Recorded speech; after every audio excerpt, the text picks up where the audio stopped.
How can I reattract my avoidant ex? And what is it that they want from me? It's no wonder that I keep getting these questions from my subscribers and my coaching clients, because avoidants are very difficult to understand. They keep their feelings locked up so tight so no one can access them. And their needs are a mystery, and then when you inevitably fail to meet them, they're out the door. But by studying avoidance for years, I've come to some realizations about them. It explains really why they're drawn to intimacy in relationships while acting so distant and volatile.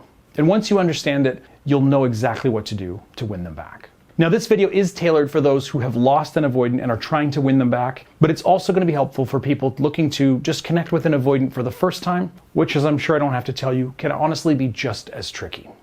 Now, let's talk about avoidance. To understand what makes them come back, we have to understand really what drives them away. And forgive me for getting a little psychological here, but it really helps if you have a baseline understanding of avoidance. So basically, avoidants don't avoid without a reason. They're triggered to engage in avoidant behavior, things like running away, stonewalling, blocking and going cold, when they experience negative emotions. So they're really not running away from you. They're running away from these emotions. Because of issues, between the two of you, like conflict, disconnection, resentment, they now associate you with bad feelings. And so they avoid you to avoid being triggered. Now, there's a lot more to it than just that, but that's what you need to know right now. So it's not only about attracting your avoidant ex, but also about preventing any kind of behavior that will push them further away. So here are some of the principles that you really need to embrace. And it starts with number 1, emotional independence. So let's talk about the specific emotions that avoidants are trying to get away from. Now, one of these is the feeling of being trapped, of being forced into certain actions by the romantic partner. Now, this is a fine line to walk because avoidants do like to feel needed. They like it when they can help you with something, perform an act of service. Of course, we all like to help those that we care about, but for avoidants, this is especially validating because they struggle to show their feelings really any other way. So maybe you ask them to change the oil in your car and they're happy to help you. You both get validation and everything is good. But the problem begins when it becomes an expectation. So you start to expect this to be done every 3 or 6 months or whatever, and when it's not, they've let you down. So basically, an avoidant doesn't want to feel like their main role is to take care of you. It makes them feel used. So this means relying on them to pay your rent, give you gifts, do you favors, help you out of jams, whatever. But even more relevant is how this applies to emotional issues. Avoidants struggle to handle difficult emotions, as you know. And so if you place constant emotional expectations on them, they're going to crack under the pressure. So for example, I recently had one client who couldn't get his avoidant ex to even take his phone call. Now, he told me this was especially difficult because he'd recently been having all these issues with his family, and now he had no one to complain and vent to. And maybe you can see the problem there. When you rely on one person in your life to take all of your complaints, then they're going to end up emotionally drained, and they're going to want to distance themselves from you. Because what you're doing is essentially relying on this other person to make you feel better. And there is more than one way that you could do this. So maybe, you'd always come home from work in a terrible mood and, your partner would have to jump through hoops to make you feel better. Maybe you'd get overwhelmed in social situations and they'd have to come to the rescue and look after you. Maybe you're really insecure about your appearance and you rely on them for constant validation. Now, this kind of behavior is normal here and there. I mean, what is a relationship if not to improve our lives, right? But it becomes problematic when it becomes a pattern. Because this creates a cycle where your partner or your ex starts to feel like they're more of an emotional babysitter than a partner. Now, the way out of this is by establishing emotional independence. You need to find ways to fulfill your own emotional needs internally, ways to be happy without looking to others to solve your problems. And frankly, a breakup is a great opportunity to flex these kind of muscles. Because not only are you able to rely on your partner as much, but you also have a lot of big feelings to process. Now, one of the best ways to achieve this independence is just through introspection. So instead of, vomiting your feelings to someone else and making it their problem, really sit with them and explore them on your own.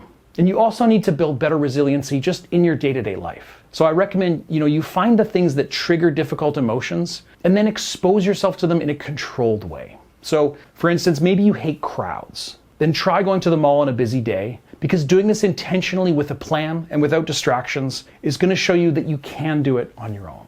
Now, of course, developing emotional independence is going to be very uncomfortable at first. I mean, it's really nice to have somebody around to constantly vent to and take care of your emotional needs. But when you realize that you can be that person for yourself too, it's a huge relief for both you and your partner. Because if you can do this effectively, you really often won't even need to say anything to your ex. And it is going to be apparent the next time they see you. They're going to feel that you no longer need their constant attention, their validation, and their help all the time. You won't need saving, and you won't care so much about their opinion of you. Now, this new independence is going to be extremely attractive to any avoidant because it'll show them that a relationship with you won't mean feeling trapped. It'll mean freedom. So avoidants can often act in ways that make them seem cruel and heartless. And so it's only natural that those who date them start to resent this kind of treatment and they lash out. But of course, that only creates conflict and really constant issues. The thing you need to accept about avoidance is that they see things differently than you do. For them, intimacy and closeness is extremely difficult. They don't mean to shy away from you or to shut down. They really wish they could open up and get close to you, but it's a huge struggle for them. Now, of course, that doesn't excuse their behavior, but it does explain it. So you need to interact with your ex with these things in mind. Don't walk on eggshells, but also don't shame them for being an avoidant. Don't respond by trying to hurt them or by insulting them. Understand and acknowledge that this is a part of who they are and it's not going to totally change overnight. If you want to be with them, give them grace and accept them for who they are.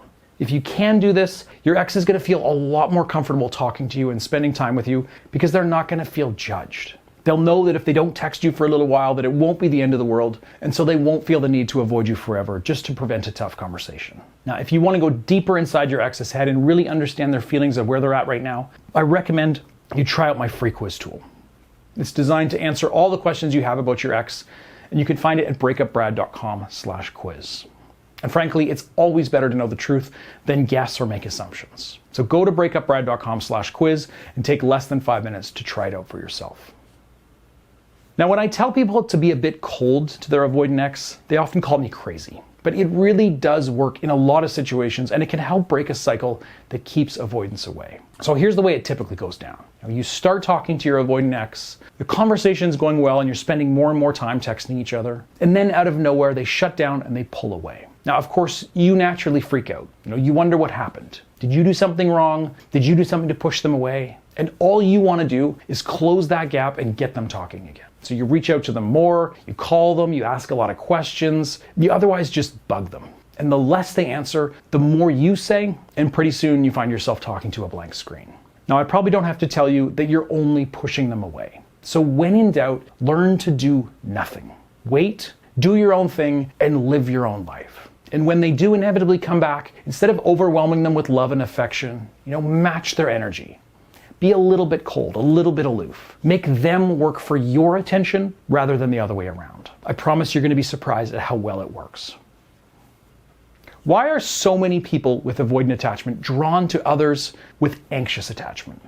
Shouldn't they be turned off by their neediness, by their tendency towards drama and their constant bids for attention? Well, I think that the reason that we see this pairing so often has to do with what the anxious person represents to the avoidant. See, the avoidant often feels trapped in a prison of their own making. They wish they could reach out and touch other people, but they're simply too afraid. But the anxious person seems to have no trouble holding close relationships, making connections, and just being vulnerable. So to an avoidant, they seem to be free.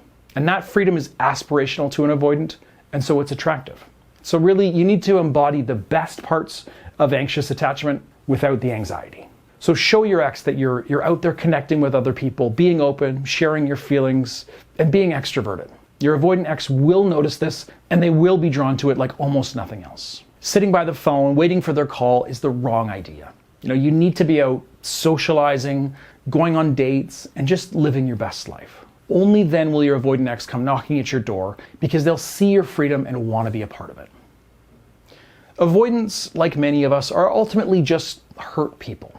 And because they were hurt, they don't trust people to fulfill their needs or to be there for them. And so they tend to be pretty inconsistent and distant as a strategy just to protect themselves. So really, you need to try to be a safe place for your avoidant ex.